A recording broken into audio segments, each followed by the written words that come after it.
All right, folks, this is Harris Sultan, the ex-Muslim atheist, and welcome to another episode of Sultan's House of Sin. Right.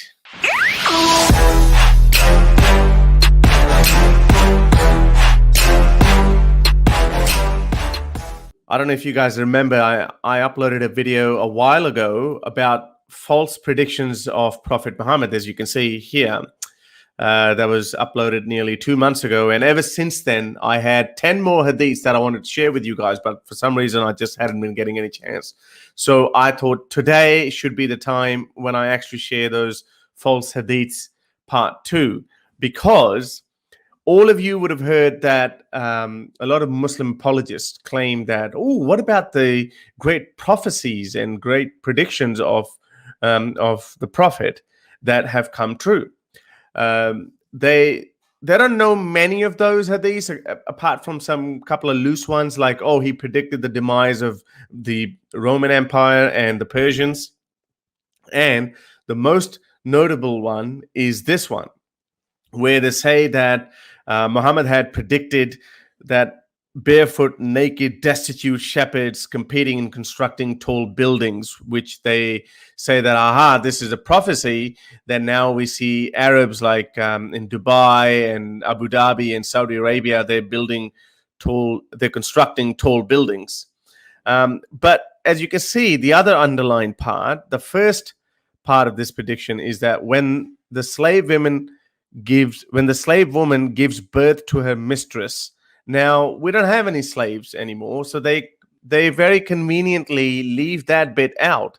Or those, if you actually confront them, then they make some type of mental gymnastics and they say, well, it's not the slaves but maids are giving birth to the offsprings of their masters. And that happens quite a lot because we know that in Middle Eastern countries, they import maids from foreign countries like India or Pakistan or Indonesia or Philippines as well. And then they end up raping them and they end up making babies. So they say, well, that's also a part of a prediction. But that's, again, they're not slaves technically, but yes, they are treated worse than slaves in those Middle Eastern countries because as soon as they go there, they take their passports and they're not allowed to leave, as they call them, kafils, which is technically their masters or practically their masters.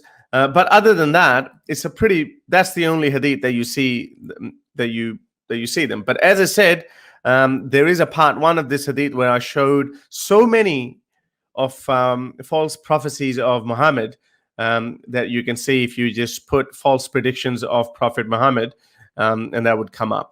Just put Harris Sultan, false predictions of Prophet Muhammad, and that would come up. That features 10 hadiths of the Prophet that are nowhere near that have come true. So, this is part 2 of that, and there are a few more hadiths that I want to share with you. So the first hadith is, the Prophet said, the keys of the unseen are 5, and then he recited, verily the knowledge of the hour is with Allah, 31-34. The keys of the unseen are 5. Now, apparently, I can't remember what those keys of 5 are, but one of them are something like, nobody would know what is in the belly of a woman or belly of a mother, which is obviously another false prediction because now we have ultrasound and we know what the sex of the baby going to be. And I think second of those 5 things is something like nobody can tell the weather. And we have quite advanced Bureau of Meteorologies, and we get very good, almost accurate weather predictions. That's another false prediction. So Muhammad, again, had no idea what he was talking about. And he obviously said what was understood back in those times. That, we don't know what's in the belly of a mother. We don't know whether it's going to rain tomorrow or not. Those things were quite, that's how people saw it. Second prediction. This is Sahih Muslim again. This is a Sahih Hadith. It says, the last hour will not come until the 2 parties of Muslims confront each other, and there is a large-scale massacre amongst them. And the claim of both of them is the same. So some people say, oh, this is a prediction that there's going to be a very massive war between Sunnis and Shias, the 2 groups of Muslims, and they both believe that they're the righteous ones. But the point is that has already happened, or has happened on a scale that Muhammad could not even have imagined on any level. Um, as you know, the Iran-Iraq war back in late seven, I think it went from 79 to 89. That when I think 1 million Iranians got killed in that, and nearly 500,000 Iraqis died in that conflict. Now, that is a huge number by the primitive or the time standards of Muhammad. Because back in Muhammad's time, people used to die in thousands, maybe tens of thousands, but not in hundreds of thousands, let alone millions of people. So that again turned out to be I wouldn't say that's a false prophecy, because they can say, well, it doesn't mean that it's not going to happen again. And as we know, Muslims love to confront each other, and they, some of these radical Muslims, obviously, they love to fight with each other, and that Sunni and Shia wars are going to they're going to keep happening. Okay, the next prediction: the last hour would not come until the Muslims fight with the Turks, a people whose faces would be like hammered shields, wearing clothes of hair and walking with shoes of hair. Now, any one of those people who say that, oh, Islam is not racist, or Muhammad was not racist, have a look. Have a look how he's describing another group of people that their faces would be like hammered shields. And it's possible that I might even get a strike from YouTube for saying that there are people whose face resemble hammered shields. But this is Muhammad, the greatest man who ever lived, actually used those words, and nobody thinks that he was a racist and vile human being, and he actually was. But who are these Turks of people? Well, I'll explain that to you in the next hadith. But have a look at this one. Sahih al-Bukhari says, the Prophet said, the hour will not be established till a man passes by a grave of somebody and says, would that I were in his place. Now, again, a very silly hadith that the hour will not come, or the judgment day will not come until a man passes by a grave and says, oh, I wish I was dead. I wish I was in his place. There's so many depressed people who say that pretty much every day, that I wish I was dead. We have seen so many people who are overtaken by the grief of the death of their loved one.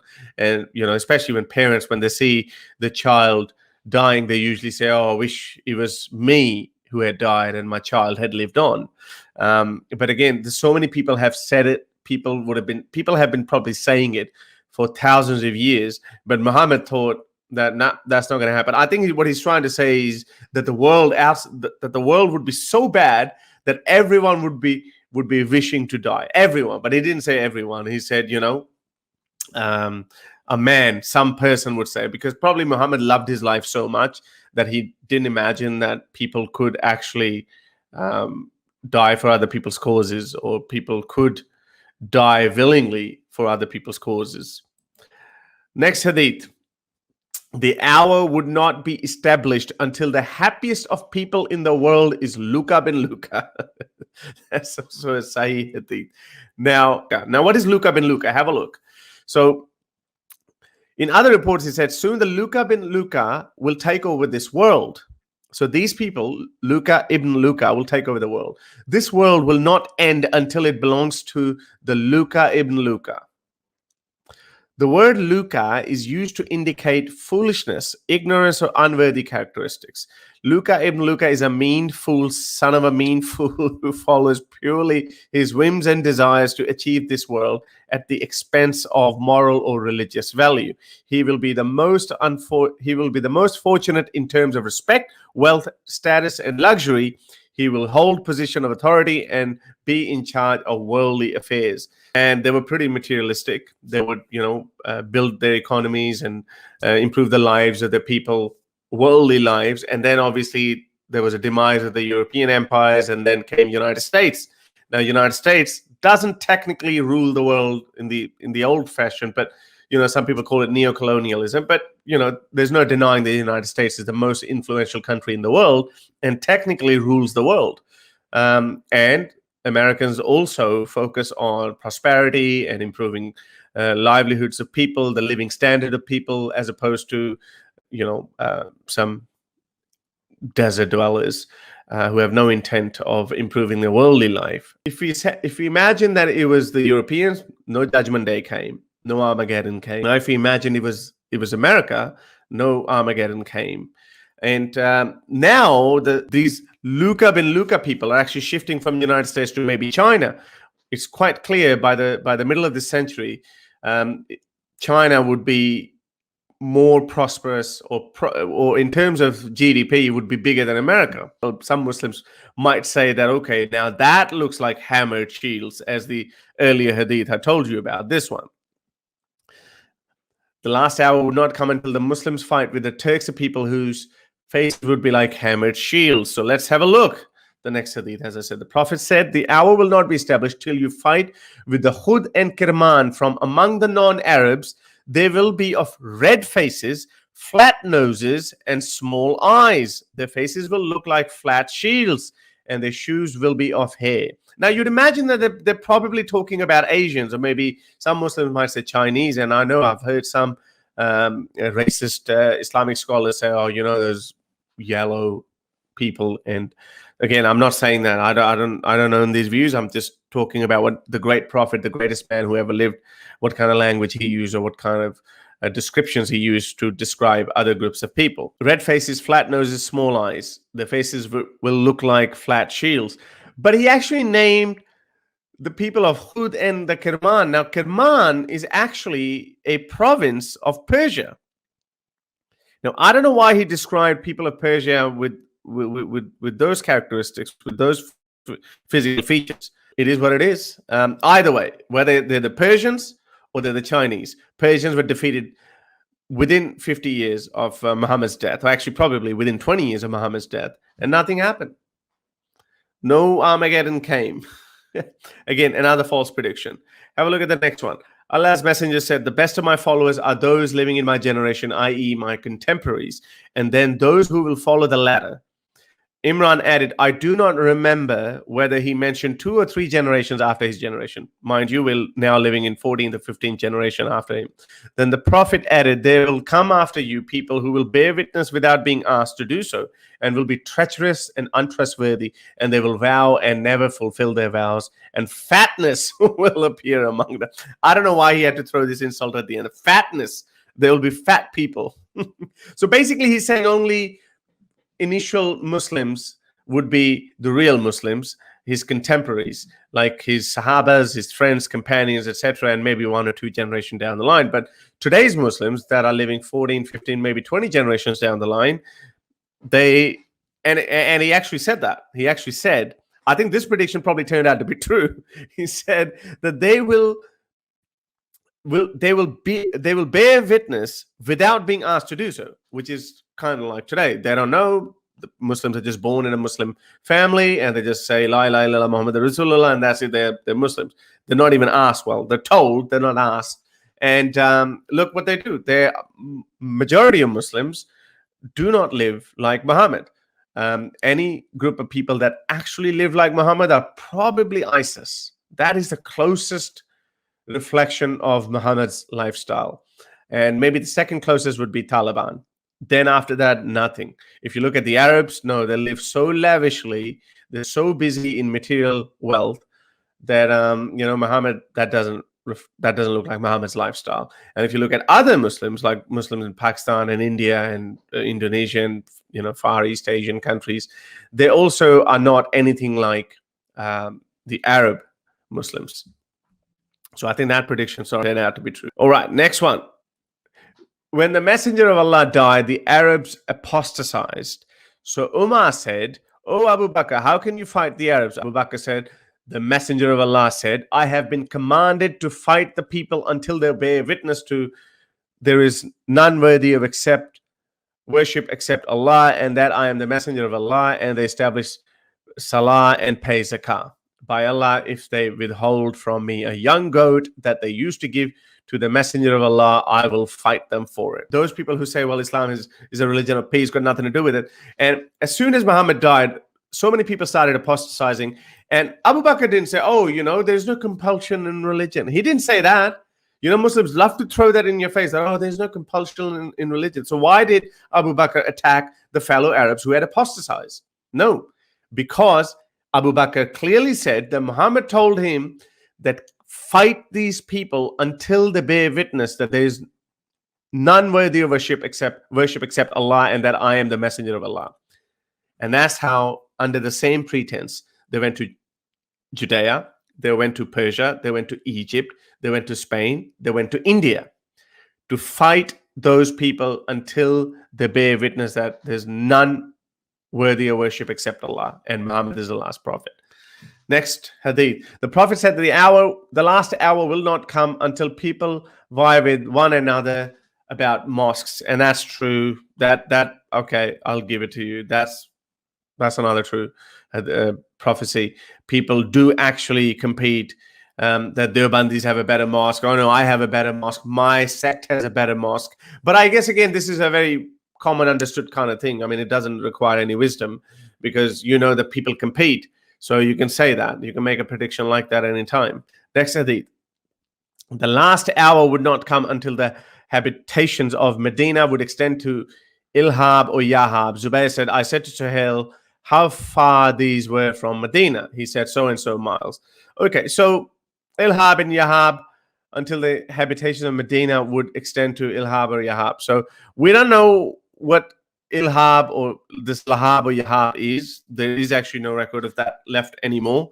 But again, useless. It's just basically predicting that, people will be living, or however many miles these two towns were apart from each other, there will be houses all along. Big deal. I mean, people have known that advanced civilizations of the past had their cities extended for miles. It would have been amazing if Muhammad had predicted, in Medina there will be an airport. People will fly from all parts of the globe into Medina on giant machines that will fly through the air. That would have been amazing, but obviously he couldn't imagine that.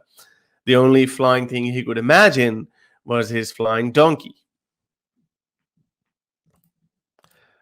Okay, next one.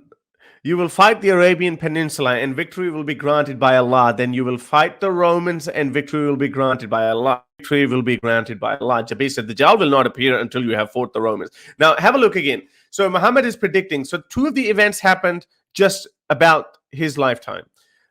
He conquered the whole of Arabian Peninsula, and Romans were started getting defeated within 5 years after his death. So these the first two things are happening quite quickly. But now, 1400 years later, still there's no sign of the Dajjal. So if it says the Dajjal will come after those two things, the Dajjal has been long overdue. It should happen. If you have a look, the first two things happen within the 50 years.